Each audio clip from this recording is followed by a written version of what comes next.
একটু উঠেন না, আমার বাচ্চার দুধ কিনতে পারতেছি না, দুধের দাম 840 টাকা। আমাকে উঠতে বলতেছেন? হ্যাঁ হ্যাঁ। তা আমি তো যাবো না, আমার বাইক আছে। কেন যাত্রী পান না? না, যাত্রী পাইতেছি না সকাল থেকে। তা আপনি ওরে নিয়ে সবসময় রিক্সা চালান? হ্যাঁ, সব সময়? সব সময় চালাই। কত ওর বয়স কত থেকে শুরু করছেন? এই যখন ওর বয়স 3 মাস তখন থেকে। 3 মাস থেকে শুরু করছেন? মানে আমরা উঠলেও দুধ কিনতে পারবেন? হ্যাঁ। তাহলে তো উঠতেই পারি। জি আসেন। কেন সকাল থেকে ভাড়া পান নাই? না, সকাল থেকে ভাড়া পাইনি। তো ওরে নিয়ে কিভাবে চালান আপনি? এই যে এক হাতে ধরে রাখি কষ্ট করে, আরেক এই সারাদিন ও এখানে থাকে? হ্যাঁ। তো কেন ওর বাবা কোথায়? ওর বাবা চলে গেছে পালায়া। কোথায়? পালায়া চলে গেছে, অনেক টাকা ঋণ করে পালায়া চলে গেছে। আচ্ছা, আপনাকে কোথায় দেখছি লাগে? এই রাস্তায় দেখছেন? না না না, কোনো ভিডিওতে আপনি কি আসছেন? আপনার কেউ ভিডিও করছে? হ্যাঁ, একজন ভিডিও করছিল। আচ্ছা আচ্ছা, এই জন্যই ওনার একটা ভিডিও দেখছি, ওকে নিয়ে দেখছি আপনি অনেক কান্নাকাটি করতেছিলেন ও দুধের টাকার জন্য। হ্যাঁ, জি। ও আচ্ছা আচ্ছা। হ্যাঁ। আচ্ছা আচ্ছা। ও, তা আপনি এখানে এই এলাকায় থাকেন? না, আমি মিরপুরে থাকি, মিরপুর 12। ও আচ্ছা, সারা ঢাকায় চলেন। তো ওর খাওয়া দাওয়া কোথায় করে?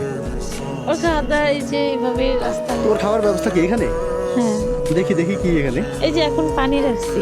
আচ্ছা, এমনি কি আছে? এমনিতে এই যে আচ্ছা, ওই টিস্যু আছে। হুম, আচ্ছা আচ্ছা, ওর জামা কাপড় না? হ্যাঁ। তো খাবার কি খাবে? খাবারের ব্যবস্থা তো দেখি না। ও কি রোজা রাখছে নাকি? না, তাহলে ও কি খাবে? একটা বিস্কুট রাখছিলাম। তো বিস্কুট খাওয়ার বয়স হয়েছে? কত বয়স? 6 মাস। তো 6 মাসে কি বিস্কুট খাবে ও? খাওয়াই মাঝে মধ্যে, কারণ পেট বেশি খারাপ হয় না? হয়। হ্যাঁ হবে তো, ও তো বিস্কুট খাইতেই পারবে না। এখন কি করব, দুধ কেনার তো টাকা গুছাইতে পারতেছিলাম না। দুধ কিনতে টাকা পান না ওর জন্য? এটা কোনো কথা হইলো? প্রতিদিন ভাড়া মারলে কত পান? প্রতিদিন ভাড়া মারলে 800 1000 টাকা ভাড়া মারা যায়। ওইখান রিক্সা নিজের? থেকে- না, 500 টাকা গাড়ির জমা। তো 300 টাকা থাকে। তো এটা দিয়ে কি ও খাবে কি আর আপনি খাবেন কি? আচ্ছা, হ্যাঁ? আম্মু আছে। আম্মু আছে? হ্যাঁ। আচ্ছা, আম্মুরে আপনার চালাতে হয়, মানে আপনার কাছে থাকে? আমার আম্মু অনেক বুড়া হয়ে গেছে তো। আচ্ছা, উনি বয়স্ক। হ্যাঁ, বয়স্ক আর অসুস্থ, পায়ে সমস্যা। তা আপনার হাজবেন্ড কি হয়েছে? উনি অনেক টাকা ঋণ করে পালায়া চলে গেছে, একটা রিক্সার গ্যারেজে গাড়ি চালাইতো। জি। ওইখান থেকে ওই গাড়িটা উনি মানে নিয়ে দিছিলাম আমি। হ্যাঁ হ্যাঁ। এখন ওটা চুরি হয়ে গেছে, তারপরে যেদিনটা বিচার হয়েছে জি।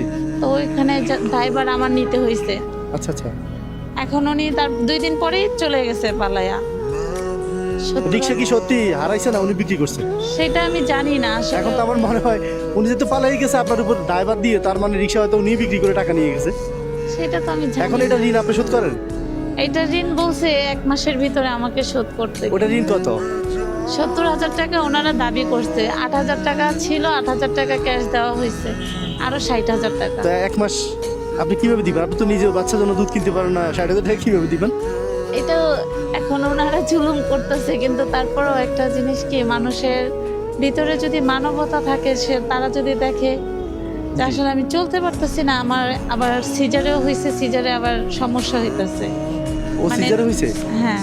তো 6 মাসে আপনি কতদিন থেকে রিক্সা চালান? রিক্সা চালাইতেছি 3-4 মাস ধরে। তো মানে ও হওয়ার 3 মাস তো পর থেকেই তো সিজার, তো আপনি রেস্ট করতে হবে 6 মাস মিনিমাম। না, 6 মাস শেষ করতে পারি নাই, কারণ মানে ওকে দেখে গেছে ওর আব্বু? হ্যাঁ। আচ্ছা আচ্ছা, কিভাবে ও? হ্যাঁ,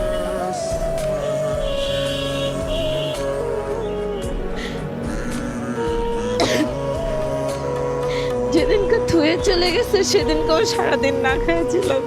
তুমি জানো তোমার আম্মু কত কষ্ট করে তোমার জন্য? মনে থাকবে বড় হয়ে? হ্যাঁ, ছেলে হলেও মনে থাকতো না, মেয়ে হলে মনে রাখবে, কারণ মেয়েরা কষ্ট বুঝে। জি। তা এখন কি দুধ মোটেও বাসায় নাই? না, তো আজকে কি 1 খাবে? মাস ধরেই নাই বাসায়। কি কি? 1 মাস ধরেই